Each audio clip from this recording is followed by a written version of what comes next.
गांव का नाम था सोनपुर। छोटा सा गांव जहां दिन की भागदौड़ के बाद रात जल्दी उतर आती थी। जैसे ही सूरज ढलता लोग अपने अपने घरों में सिमट जाते। लेकिन उस रात जब पूरा गांव गहरी नींद में डूबा हुआ था, एक घर की रसोई में अब भी हल्की हल्की आग जल रही थी। वह थी सरिता।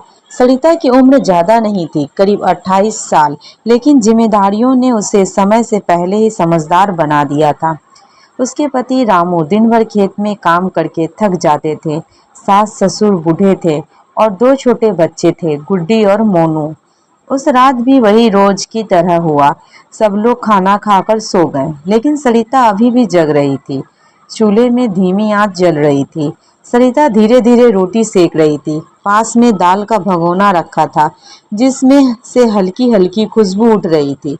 आसमान में पूरा चांद था, उसकी रोशनी आंगन में फैल रही थी। सरिता ने एक पल के लिए हाथ रोका और आसमान की तरफ देखा। आज चांद कितना साफ है, उसने हल्की मुस्कान के साथ कहा, लेकिन उस मुस्कान के पीछे थकान छुपी थी। रोटी बनाते बनाते उसके मन में ख्याल चलने लगा। सुबह फिर जल्दी उठना है, बच्चों को स्कूल भेजना है, रामू के लिए खाना बांधना है। सासू माँ की दवाई भी खत्म हो गई है। वो सोचते सोचते रोटी पलटती रही। उसी वक्त उसे ख्याल आया, आज रामू ठीक से खा नहीं पाए थे, बहुत थके हुए थे, बस 2 कोर खा के ही सो गए। सरिता ने धीरे से एक और रोटी बनाई और अलग रख दी। सुबह उन्हें गरम करके दे दूंगी, उसने मन ही मन सोचा। सरिता ने एक नज़र पीछे डाली। चारपाई पर रामू गहरी नींद में थे। उनके पास ही मोनू उल्टा पुल्टा होकर सो रहा था। गुड्डी अपनी दादी से लिपटी हुई थी। सरिता की आंखों में एक अलग ही सुकून था।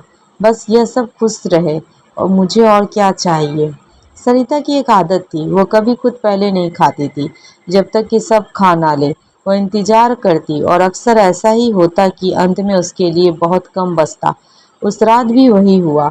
जब सब सो गए तब उसने अपने लिए एक प्लेट लगाई, एक रोटी, थोड़ी सी दाल। वह चूल्हे के पास बैठकर धीरे धीरे खाने लगी, हर कौर के साथ जैसे दिन भर की थकान उतर रही थी। खाना खत्म करके सरिता ने बर्तन समेटे। चूल्हे की आग धीरे धीरे बुझने लगी। रात और भी शांत हो गई। दूर कहीं कुत्ते भौंक रहे थे, कहीं से झिंगुर की आवाज आ रही थी। सरिता ने हाथ धोए और आंगन में बैठ गई। कुछ देर के लिए बस ऐसे ही, ना कोई काम ना कोई जल्दी, सिर्फ वो और एक शांत रात। अचानक उसे याद आया, आज गुड्डी ने स्कूल में कविता सुनाई थी और मास्टर जी उनकी तारीफ कर रही थे। सरिता के चेहरे पे फिर से मुस्कान आ गई। मेरी बेटी पढ़ लिख कर कुछ बड़ा करेगी, उसने मन ही मन सोचा। लोग दिन में जो देखते हैं वह आधी कहानी होती है, असल कहानी तो रात की रसोई में लिखी जाती है, जहाँ एक औरत बिना किसी शोर के, बिना किसी शिकायत के अपने परिवार के लिए सब कुछ करती रहती है। दोस्तों, अगर आपको हमारी ये स्टोरी पसंद आई हो तो हमारे वीडियो को लाइक कीजिएगा, चैनल को सब्सक्राइब कीजिएगा। Thank you for watching my channel.